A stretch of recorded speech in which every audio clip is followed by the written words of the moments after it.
Hi, my friends. This is Pastor Sarah Stobie from Bayshore Lutheran Church. This is week 2 of our Biblical Lit series for reading the Bible in 2022. This week's reading is Genesis 26 through 45. I know it's a lot, but remember it's a soap opera, and I'm hoping that you are enjoying it. Today, though, we're going to focus just on one story, as I promised you I would. And today's story is basically the whole chapter 38. So if you have not read Genesis 38, you may want to do so right now. You can pause me. Okay, you're still with me? Well, then here we go. This chapter 38 in my Bible is labeled Judah and Tamar. And it seems an odd chapter. We're in the middle of the arc of Joseph's story, right? He just got sold by his brothers, and suddenly we have this inserted chapter here, if you will, concerning Judah and his daughter-in-law, Tamar. So let me kind of unpack this for you, because it may seem an odd story to you, but it is so significant on multiple levels. So first, in chapter 38, we read how Judah finds a wife named Shua, and he marries Shua, and they have 3 sons.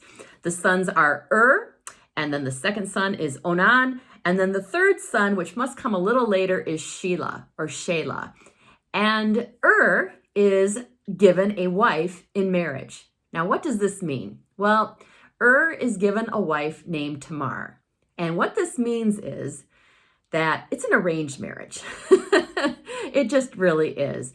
Judah has negotiated with Tamar's father, who is unnamed here, and Tamar is property, because that's what women were back then in these biblical times. They were property. And a daughter's worth was only in the fact that she could be bartered and given away in marriage. Because what would happen is a groom's father would negotiate with the bride's father, and the bride's father would receive what we say is a dowry, but it's a payment. It really is a payment. So Judah paid for Tamar to be his firstborn son, wife. Now, the Bible tells us, though, that displeased the Lord, and he dies.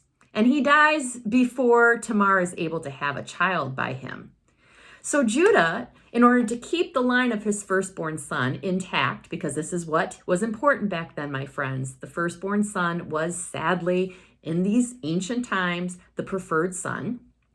Onan, the second-born son, is told by Judah that he is to take Tamar, not as a full wife, but he is to impregnate her and do the deed so that the firstborn son, can have a line of lineage, if you will.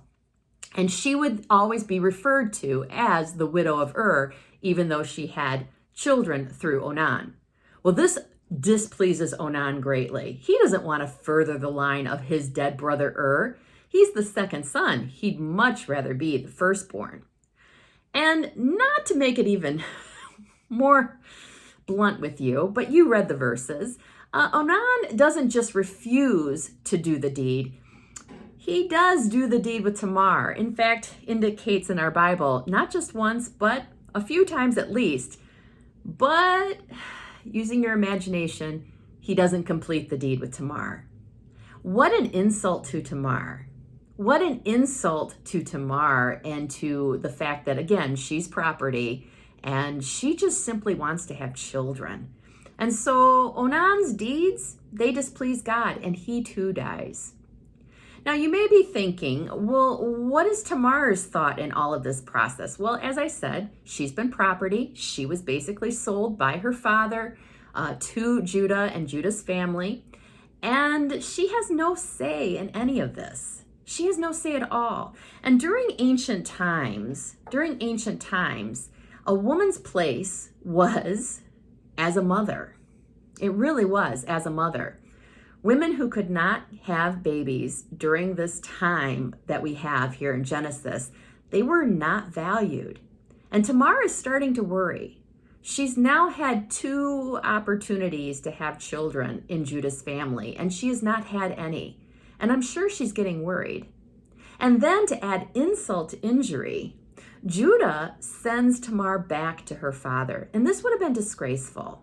because Judah says that she is to go back to her father, but she's not to be allowed in order to have another husband. She is to wait.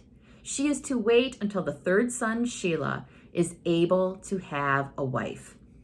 Now, the shame she must have felt going back to her father, being in this holding situation, if you will.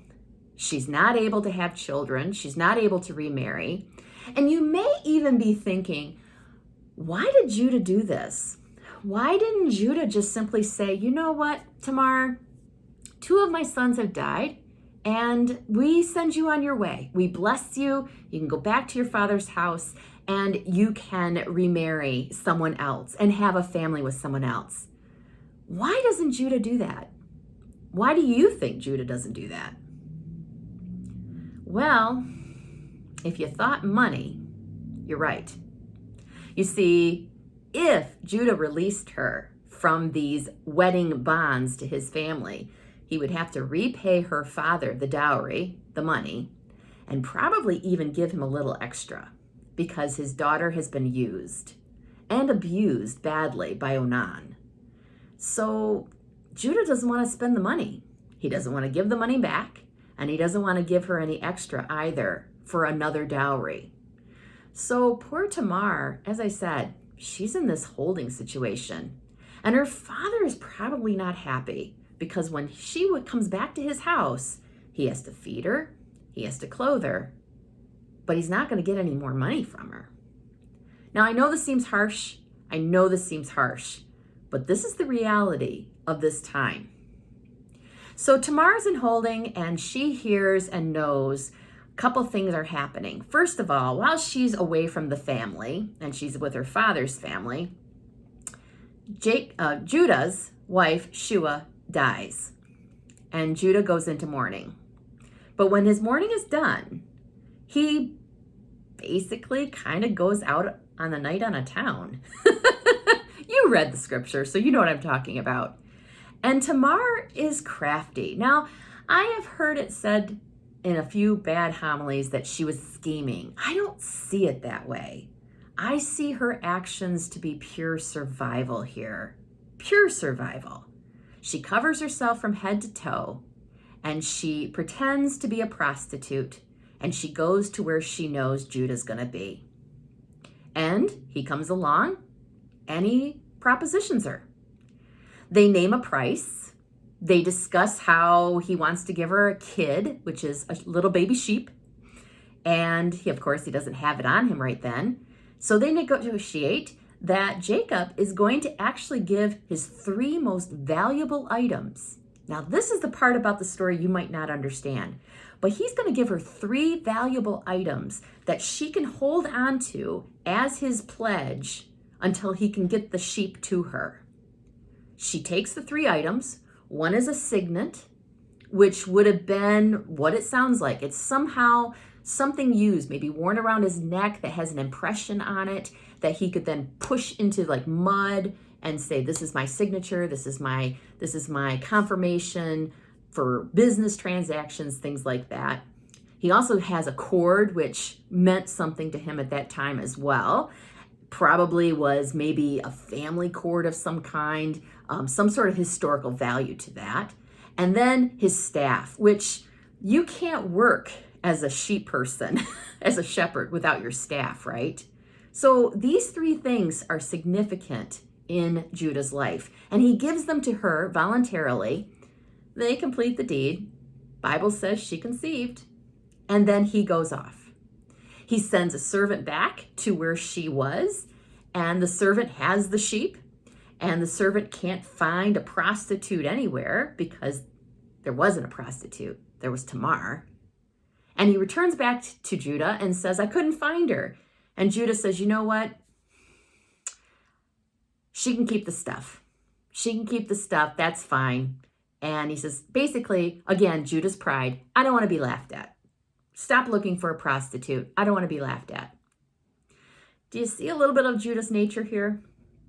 So 3 months later, word comes to Judah, because Tamar starts to show, that his daughter-in-law Tamar is pregnant.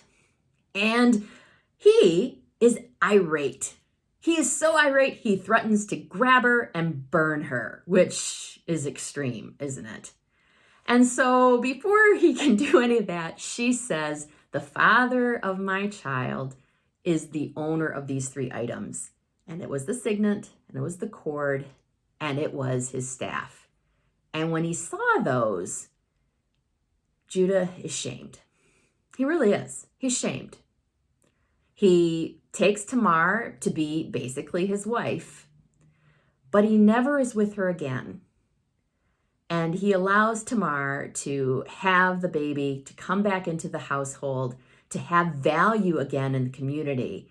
And then, in a turn of events, God doesn't just bless her with 1 son to take care of her in her time of age, but 2 sons. 2 sons.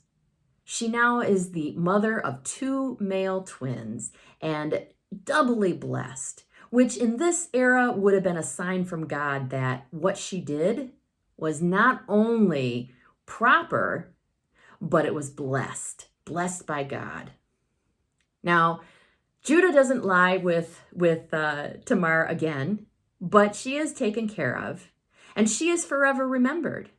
Because if you go to the Gospel of St. Matthew, chapter 1, right there, I think it's verse 3, Judah is named as having 2 sons with Tamar.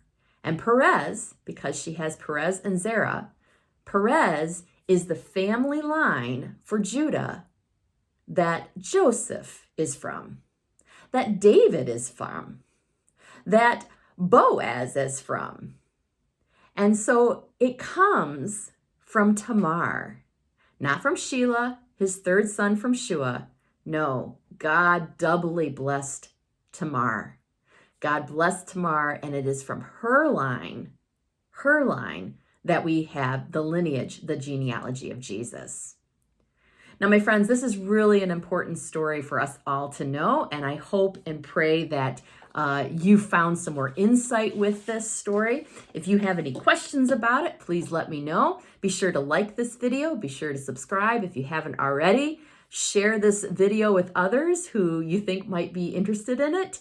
And if you have any questions, comment below. And I'll see you next week for week 3.